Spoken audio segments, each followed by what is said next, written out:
Hello everyone, my self Sandeep Girdhar. आज बेटा हम इस वीडियो के अंदर आपके लिए फिटजी के जो एक एग्ज़ाम हुआ था फिटजी का 26 दिसंबर 2021 को, तो इसके अंदर मैथ्स और एप्टीट्यूड के जितने भी क्वेश्चंस आए हुए थे उन सब का जो सॉल्यूशन है विद एक्सप्लेनेशन मैं आपको इस वीडियो के अंदर करवाऊंगा।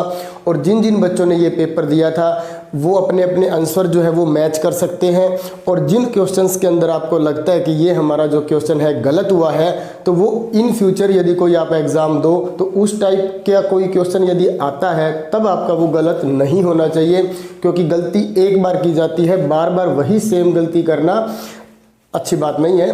तो इसीलिए आप जो भी ये क्वेश्चंस हैं इनकी फुल एक्सप्लेनेशन मैं आपको देता हूं और आप अपना जो कॉन्सेप्ट है उसको अच्छे से क्लियर कीजिए। तो देखिए फर्स्ट क्वेश्चन जो है उसमें क्या है, find the product of additive inverse and multiplicative inverse of 7/5। तो सबसे पहले देखिए हमारे पास एक रैशनल नंबर गिवन है 7/5, हमें उसका एडिटिव इनवर्स भी फाइंड करना है और मल्टीप्लिकेटिव इनवर्स भी फाइंड करना है, और फिर उन दोनों की हमें क्या करनी है, प्रोडक्ट। तो सबसे पहला जो काम है वो है 7/5 का आपको एडिटिव इनवर्स फाइंड करना है। तो एडिटिव इनवर्स फाइंड करने के लिए आपको क्या करना होता है, जो भी रैशनल नंबर गिवन है उसकी -1 के साथ मल्टीप्लाई कर दो तो आपका जो है वो एडिटिव इनवर्स आ जाएगा। यदि आप -1 से मल्टीप्लाई नहीं करते तब आप एक दूसरे वे में भी इसको याद रख सकते हो कि यदि वो रैशनल नंबर पॉजिटिव है तो उसको नेगेटिव कर दो, और यदि नेगेटिव है तो उसको पॉजिटिव कर दो। ये भी तभी पॉसिबल हो पाएगा जब आप उसकी -1 के साथ मल्टीप्लाई करोगे। तो अब ये देखो ये 7/5 है तो इसकी -1 से मल्टीप्लाई करेंगे तो ये हो जाएगा -7/5। ये क्या है, एडिटिव इनवर्स। इसकी मल्टीप्लाई कर देंगे हम मल्टीप्लिकेटिव इनवर्स ऑफ 7/5 से। तो मल्टीप्लिकेटिव इनवर्स कैसे निकाला जाता है, उसके लिए आपको क्या करना होगा, रिवर्स करना होगा, मतलब न्यूमिनेटर को डिनोमिनेटर में और डिनोमिनेटर को न्यूमिनेटर में चेंज करना होगा। तो 7/5 को हम क्या लिख देंगे, 5/7। अब इन दोनों की हमें क्या फाइंड करनी है, प्रोडक्ट। 5 1 जा 5 कैंसिल हो जाएगा, 7 1 जा 7 कैंसिल हो जाएगा, और साथ में ये माइनस है तो -1। तो इसका जो आंसर होगा वो क्या होगा, -1। तो आपका जो ऑप्शन ए है वो करेक्ट होगा। इसके बाद देखिए question number 2, additive inverse of -5/17 is. तो मैंने आपको अभी अभी बताया था जिस रैशनल नंबर का भी आपको एडिटिव इनवर्स फाइंड करना है उसकी -1 के साथ मल्टीप्लाई कर दो, या माइनस है तो प्लस कर दो, प्लस है तो माइनस कर दो। तो ये माइनस है तो -1 से मल्टीप्लाई करेंगे, माइनस माइनस प्लस हो जाएगा, तो 5/17 इसका जो डी ऑप्शन है वो करेक्ट होगा। इसके बाद देखिए question number 3, the value of 2/3 multiply with 5/4 divided by 25/28। तो इसके लिए आपको बोर्ड मास का रूल अप्लाई करना है, जल्दबाजी बिल्कुल नहीं करनी है। तो सबसे पहले आप डिवाइड के साइन को जो है उसको चेंज करोगे, तो 2/3 मल्टीप्लाई विद 5/4। अब ये जो डिवाइड का साइन है ये चेंज हो जाएगा मल्टीप्लाई में, और इसका रेसिप्रोकल कर देंगे, रूल आपको पता ही है। तो 28 ऊपर और 25 नीचे। अब हम इसको कट करेंगे, देखो 4 1 जा 4, 7 4 जा 28।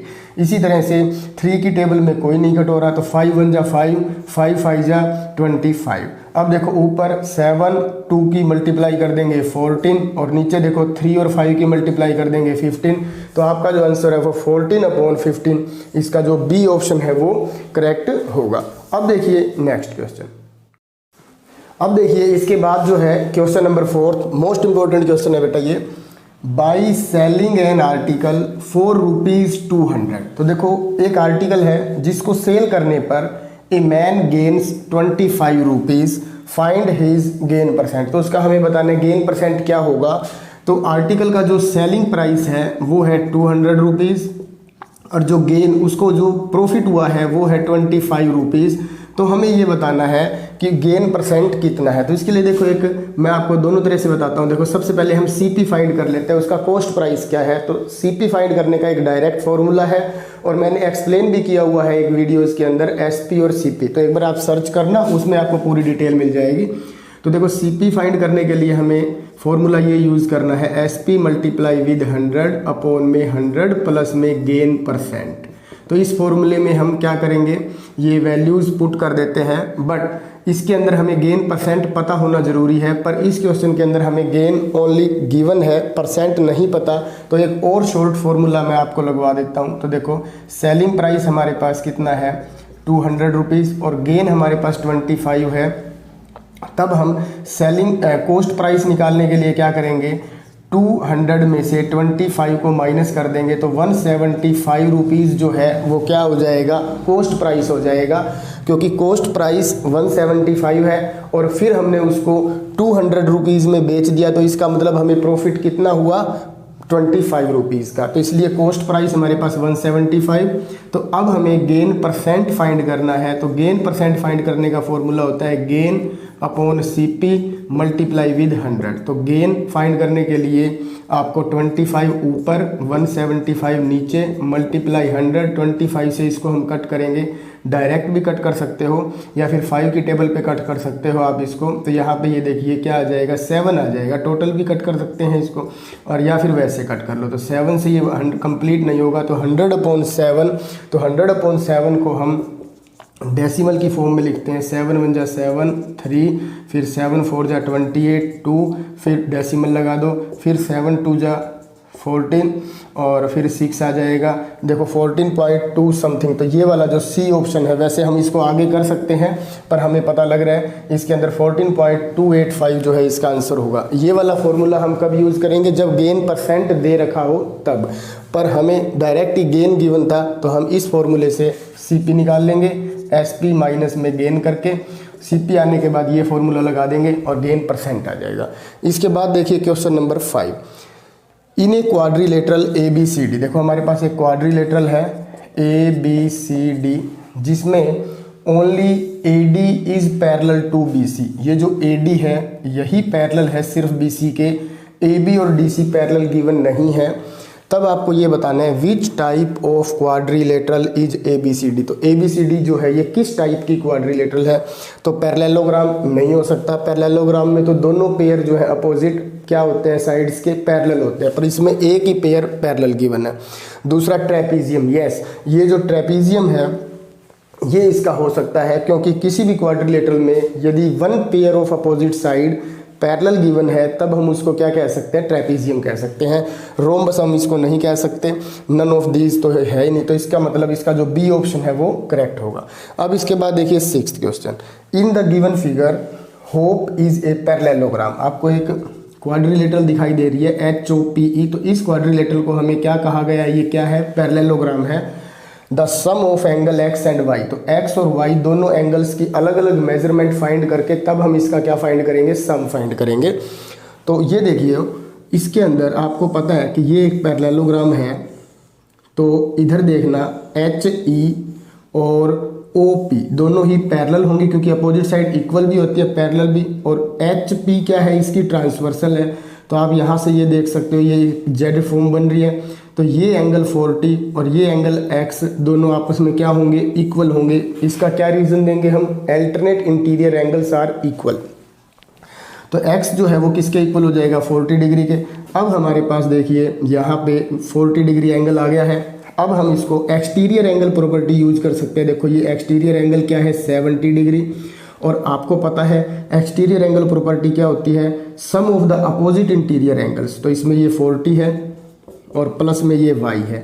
तो आप Y की वैल्यू फाइंड करने के लिए क्या करोगे, 70 में से 40 को माइनस कर दोगे तो क्या आ जाएगा, 30 डिग्री। तो Y की जो वैल्यू है वो हमारे पास क्या आई है, 30 डिग्री। तो अब हम क्या करना है, हमें X और Y का सम फाइंड करना है। X की वैल्यू 40 डिग्री, Y की वैल्यू 30 डिग्री, दोनों को ऐड कर देंगे 70 डिग्री।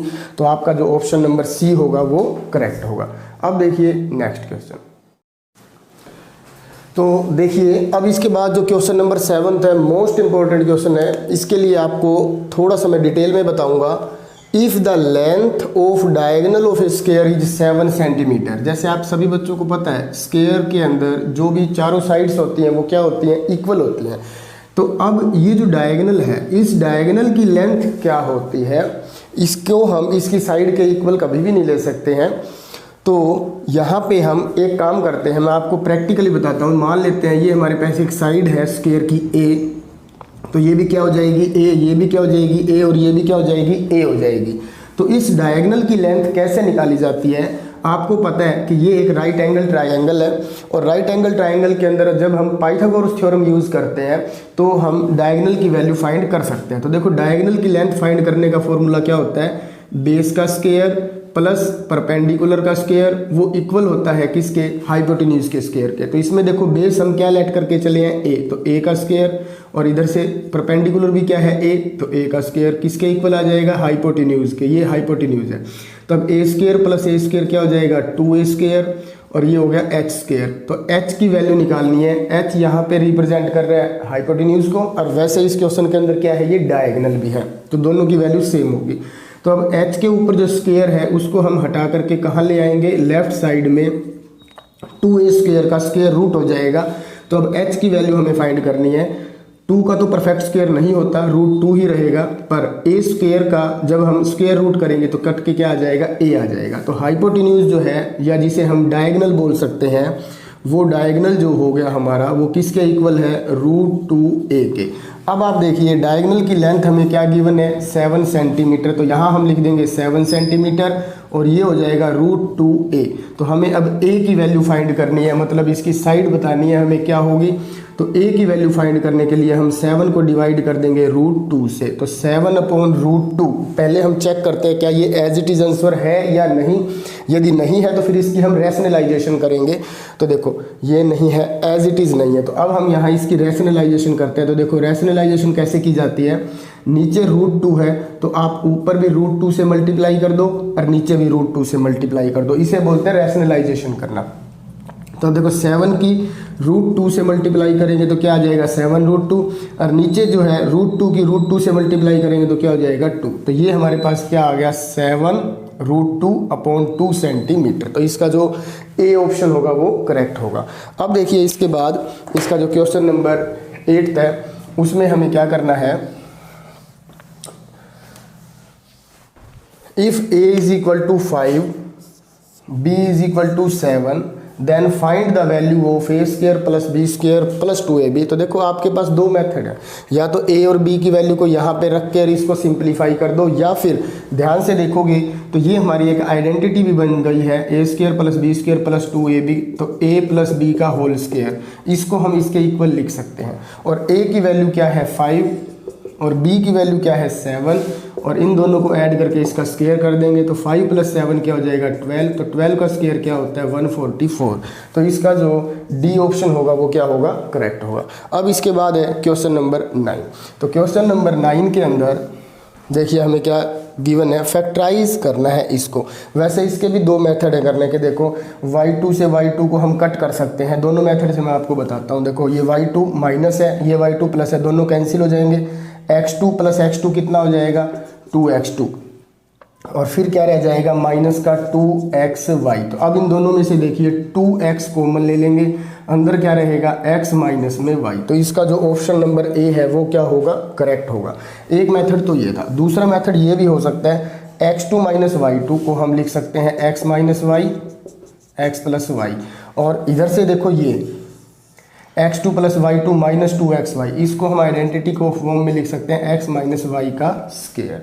अब देखिए यहाँ पे x माइनस वाई है, इधर भी x माइनस वाई है, तो x माइनस वाई हम कॉमन ले लेंगे, अंदर यहाँ पे क्या रह जाएगा? x प्लस वाई, और इधर से x माइनस वाई 2 टाइम्स है, 1 टाइम कॉमन ले लिया तो अंदर 1 टाइम रह जाएगा।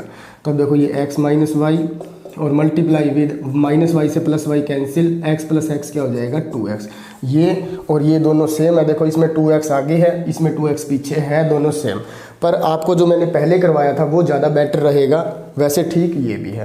तो इस क्वेश्चन 9 के साथ बेटा इस वीडियो के अंदर हम यहीं तक करेंगे, नहीं तो बहुत ज़्यादा वीडियो लंबी हो जाती है।